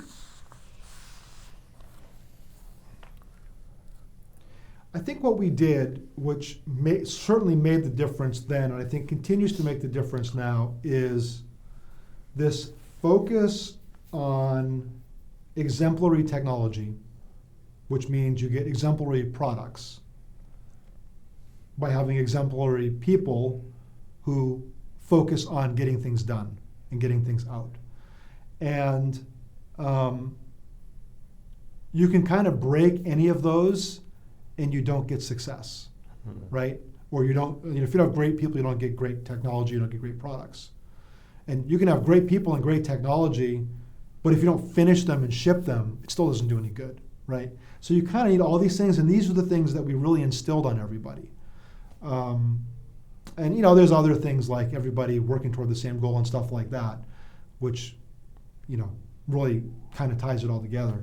But I think those are sort of the core things that we really instilled in everybody, which is, our value here is, and this isn't really a value statement per se, but our value is to create an excellent product that people can really use, which means you got to get it out there. You got to have the channels for it. But it's not just the product; it's the channel, it's the marketing, it's everything. It's a whole thing. It's the unboxing experience, so that people feel good about what they just purchased, right? And that's sort of a culture that we really put in place and held everybody toward those goals. How important is secrecy to that culture? Secrecy is on a completely different axis, and secrecy is about, it's partly about not allowing current products to be killed, right? Osborne effect, we don't want that, obviously. And it's partly about making sure the competition doesn't see what you're doing, so they somehow steal your thunder in who knows what way. And it's also about, we just talked about a little while ago, having the big unveil, okay, where you've got this great thing that everybody's now seeing for the first time, and a million people or more are live streaming it, right? 10 million, who knows what numbers. Yeah. They're live streaming it to find out what's next. And secrecy gives you all of those things. Secrecy does come at a cost, but generally these things far outweigh those costs. Yeah. I'm watching, Tom Gruber came after you left, but he was one of the architects of Siri, and is someone I've known for a long time, and I'm watching him struggle in that framework, and Apple has sort of opened the door for him to get out just a little bit. But I mean, they're letting him talk at TED, which is just extraordinary. that somebody would let someone from Apple do that, because that was something that wouldn't have happened. But he's chafed at the that system. It worked very well. Well, some things require not being secret, right? And so secrecy is not one size fits all. You have to kind of go with the flow and figure out what's going on. If you're working on internet standards, you can't be secret by definition. Yeah. So there's a lot of different degrees there. I have a Steve question, and this is something I've thought for some time, and I was wondering if you could tell me if it's accurate. Steve's given credit for lots of different things, and one of the things that I haven't seen stressed as much, but I've always thought, is over a long period of time, he got the timing of technologies right in some ways that I almost thought was spooky. Because you can be too early, you can be too late, but he seemed to have some fifth sense for when a technology was ripe for mass commercialization. Did it look like that to you at all? Well, so I'm not even sure the premise of your statement is correct. I mean, obviously the Cube and Next Step were too early. I know you made mistakes. Right? Yeah. So, and yet I think Optical disk. Yeah, I think one of our strengths, which you're attributing to him, which is correct, is like I said, we developed a prototype tablet, right? But we elected not to ship it because we just projected out who's going to use this, and the answer was nobody, or maybe 5 people when everyone else sold 5 tablets, right? Yeah. So I think what he was good at, and what we were all good at, was getting out of our tech skins and figuring out what is the world going to do with this thing, okay? And is it ready? And maybe it's not quite ready, but in a year it'll be ready because we'll make it ready, okay? And so when we saw that we could get all the elements together for a phone, it made sense. And oh, by the way, next came the tablet, which now made sense because we had all this connectivity, right? And so I'm not sure that it's that hard. I think it's really about having the ability to, again, step out from your normal technological skin. Don't see things as an engineer or as a product person, and see things as the masses are going to see them, and will they want them, and can they use them? Yeah. But we clearly had technologies that were before their time that we didn't ship for that reason. Yeah. From my end, maybe just one last question. Have you ever considered a memoir? I'm not a writer. I mean, if someone came to me and wanted to write a book and they just wanted to sit with me and I would tell them the story, I would probably do that, and they would sell 20 copies, right? But I can't see doing that myself. Yeah. Have you played with Swift? Just a little bit, not very much. What do you think of it? My general impression is they have made a really important step forward. It's going to be extremely successful. They're making the right decisions with it. I think developers are falling in love with it. They're going to fall in love with it. It's a very positive thing for them to do. I was just wondering about your recent investing with Elevation, and I guess now with Next Equity. Next Equity. Yes. Just are you investing in software, and where do you see the software story going in the near and far terms? Okay, so let me talk about that. So Next Equity is the fund that we have right now, which is in some form a successor to the Elevation Fund, but it's also a little bit different. The partners are a little bit different, and we don't do checks quite as big as Elevation used to do. Elevation, right, used to do checks in the hundreds of millions. We do millions. It's a much smaller fund. We're just a small number of partners, much smaller fund. And we're basically investing in anything that relates to technology. We think technology touches everything these days, and it means there's an interesting technology angle to lots of different types of companies. And we look at them all, and we invest in the ones that we think are good businesses. And so for us, the angle is, do we think this is a good business? Have you had any exits yet, or is it really how? We just started. We've not had any exits yet. I guess my last question is, what do you think is Apple's greatest challenge right now? Apple's greatest challenge is probably staying innovative given its size. You know, they've got a huge installed base. They have to worry about keeping that installed base moving forward, which generally leans toward incremental changes that are slow, right? That's the tendency there. But in the industry they serve, you still need to have new innovations. It doesn't mean they need to be whole new product categories, but they need to be basic innovations even in existing categories. And so staying innovative is probably their long-term challenge. So the last time that I saw Steve was a visit that I paid with Stephen Levy in May of, was it 2011? So it was about 5 months before. And one of the things he said that he said that, you know, if I had enough energy, I'd really like to take on Detroit.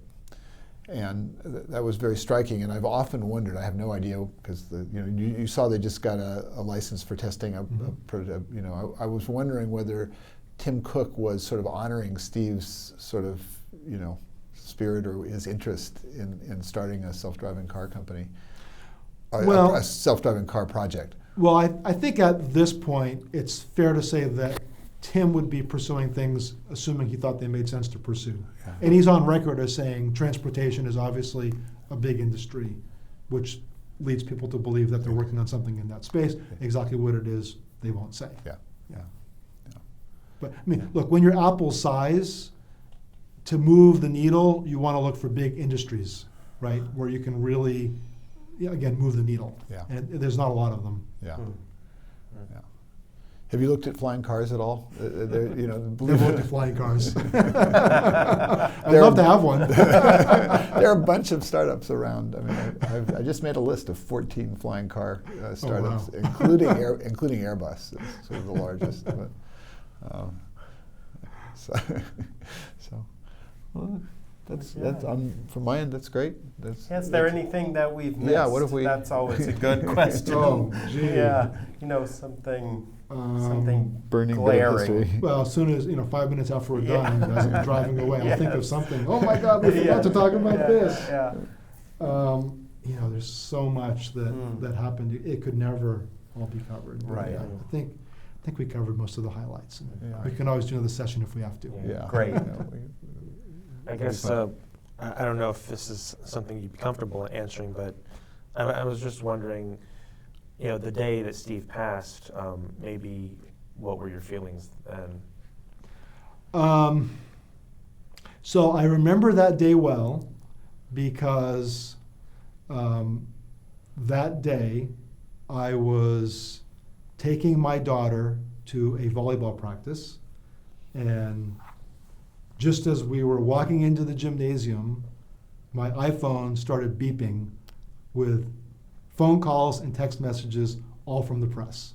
Oh, and geez. so I knew exactly what had happened. Wow. I didn't even have to look at any news or anything. I knew what had happened instantly. I mean, look, we all knew he was sick for many years, right? I knew very early on just how sick he was. And, even though I hadn't met with him personally, I still talked to people who knew a good amount of what the situation was. So it was like, gee, this is really sad, but it finally happened. Because, in some way, we knew the situation was dire because of the disease, yet you always wanted to believe he would find a way to avoid the inevitable. I think he believed that, right? Yeah.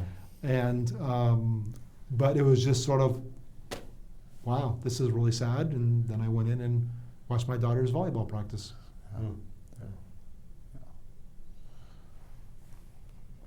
Well, thank you very Thank you very much. much. Thank you. Thank My you. pleasure. Yeah.